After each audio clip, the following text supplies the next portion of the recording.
Bula.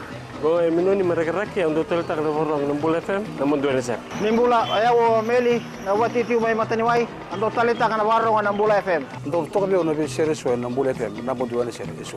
Ni sambol binakan lewi biti go nga lemon taun ni lebemba. Ngango musim bola roko-roko untuk talitaka na borong ng Bula FM. Bula FM Number 2 NSR. Bula FM number 2.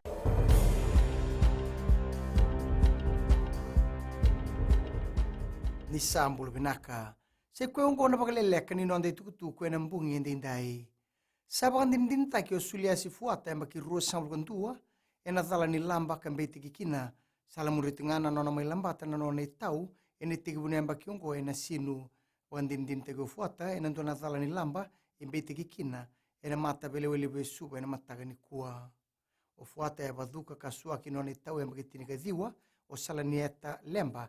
Ena sinu ene ke rua sambu walu ni singa ni bulo tune salamuriti ngain dona bemba kata-kata ena buguni beka bola ena Facebook ena taka tau mando fuata etine ka walu na embaki epal ni bebesu nimber nenge rawni kerena nona bebo soti esa mai sere ke na kabini ku ena mata bele wele besuba endo bero na tamata beitaki karo venga rabi tau manda na tambani bisa ena buguni nona mai lenga ochosua lalau baki sianga ni wandindin taki na matay turang ni lewa Vincent Pereira ena kabini kuwa na thala ni lamba ke na biba sa urarataki embe tiki kina o selema tiko na burebere ekila kasam tiko ni tiko na burebere e ba sa urarata kila lopa ke na tumba ni dona bali biba marau taki e suba ene karuni singa ni September ni magsauti e ngai mai lengo la lobaki ena bali ni bulale suba ia esembe tiki ngao ke lepi kolinisau kaping gravitu mana ena tambah bisa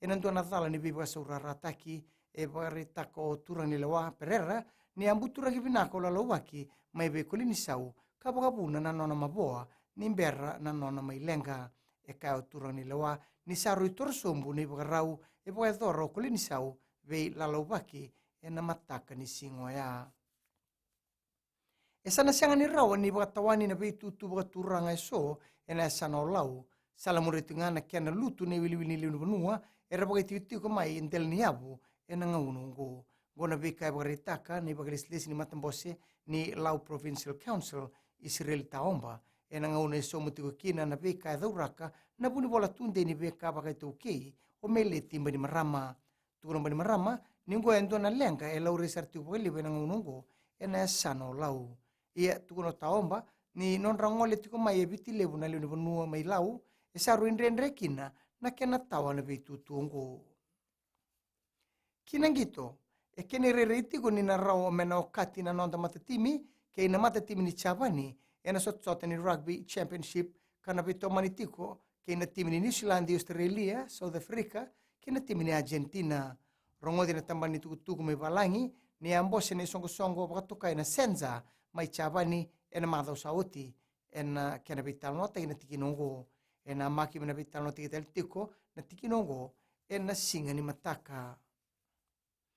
May dabekir na Vakaleleka ni nonde tukutuku na kena ikuri erano na sema seni na Radio Fiji 1 kinambula FM ni bagating binaka.